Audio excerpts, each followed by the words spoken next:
ایک دن آپ صلی اللہ علیہ وسلم مدینہ میں احد کے پہاڑ پر کھڑے تھے اور ان کے ساتھ اسلام کے 3 بڑے خلیفہ ابو بکر، عمر اور عثمان رضی اللہ عنہ بھی تھے.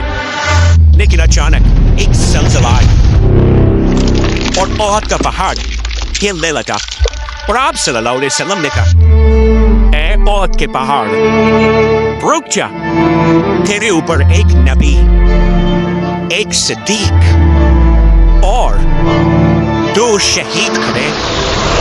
اس حدیث کے بعد آپ صلی اللہ علیہ وسلم فوت ہو گئے، لیکن حضرت عمر اپنی پوری زندگی ان کی یہ بات بھول نہیں سکے. اسی لیے اپنی پوری خلافت میں حضرت عمر ایک بہت ہی عجیب دعا مانگا کرتے تھے کہ یا اللہ مجھے شہادت کی بہت، لیکن شہادت بھی ایسی جو رسول اللہ صلی اللہ علیہ وسلم کے شہر مدینہ میں ملے. حضرت عمر کی یہ دعا سن کر لوگ ان سے پوچھتے تھے کہ ایسا کیسے ہو سکتا ہے؟ اب تو عرب میں ساری جنگیں ختم ہو چکی اور مدینہ دنیا کی سب سے سیف سٹی، یہاں پر آپ کو کوئی کیسے شہید کرے گا؟ لیکن حضرت عمر کہتے تھے کہ اگر اللہ نے چاہا تو ایسا ہوگا. لیکن حضرت عمر کی شہادت دنیا کا کوئی چھوٹا موٹا ایونٹ نہیں تھا، کیونکہ شہید ہونے سے پہلے حضرت عمر نے دنیا کی سب سے بڑی امپائر بنائی تھی. اتنی بڑی امپائر کہ آدم علیہ السلام سے لے کر حضرت عمر تک اس سے بڑی امپائر کوئی نہیں بنا سکا تھا. مطلب حضرت عمر رضی اللہ عنہ کی empire Alexander the great, Julius Caesar اور ایون فرعونوں سے بھی بڑی امپائر تھی.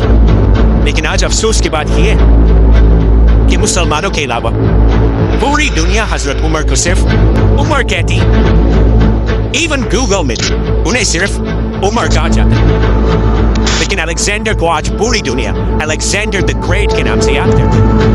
حالانکہ الیگزینڈر کی امپائر حضرت عمر کی خلافت کے سامنے کچھ بھی نہیں.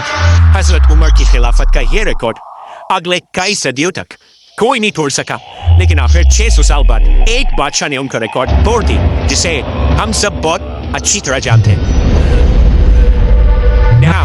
حضرت عمر کی خلافت کے سب سے بڑے کاموں میں سے ایک فرعونوں کے ملک ایجپٹ کو فتح کرنا، جو اس وقت کی دنیا کا سب سے پاورفل اور رچ علاقہ تھا.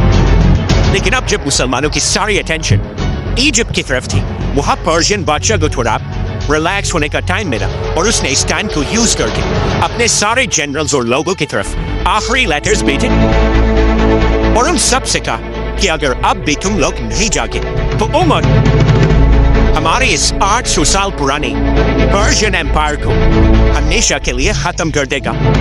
جس کے بعد پرشین امپائر کی عوام اپنی تلواریں اٹھا کر ہر طرف سے ایک بہت بڑی فوج بنانے لگی اور مسلمانوں سے آخری جنگ کے لیے تیار ہونے لگے. اب جب مدینہ میں خلیفہ عمر رضی اللہ عنہ کو اس بات کا پتہ چلا تو انہوں نے فیصلہ کیا کہ وہ مسلمانوں کی پوری فوج کو ایک جگہ جمع کر کے پرشین امپائر سے آخری لڑائی کے لیے بھیجیں گے. لیکن ایسا کرنے سے ان کے ایک بہت بڑے منسٹر علی رضی اللہ عنہ نے انہیں روک دی اور کہا اگر ہم مسلمانوں کی پوری فوج کو ایک جگہ جمع کریں گے تو کہیں ایسا نہ ہو کہ رومن امپائر دوبارہ ہم پر حملہ کر دے. حضرت علی کی یہ بات خلیفہ عمر رضی اللہ عنہ کو بہت پسند آئی تو حضرت عمر رضی اللہ عنہ نے اپنی رائے چھوڑ کر حضرت علی کی رائے مانی اور ہر علاقے سے چھوٹی چھوٹی فوجیں جمع کر کے پرشین امپائر پر آخری حملہ کیا. اس طرح مسلمان ایک بار پھر پرشین امپائر کے بہت سارے قلعوں کو فتح کرنے لگے، جن میں سے ایک قلعے کی سٹوری سمجھنا بہت ہی امپورٹنٹ ہے کیونکہ اس قلعے کے لیڈر کا نام تھا ہرمزان، جو اس وقت پرشین امپائر کا سب سے طاقتور جنرل تھا. اسی لیے ہرمزان کی سٹی کو مسلمانوں نے بہت ہی مشکلوں سے فتح کی. لیکن یہ سٹی فتح کرتے ہی ہرمزان مسلمانوں کی فوج سے بھاگنے لگا اور مسلمان اس کا پیچھا کرنے لگے.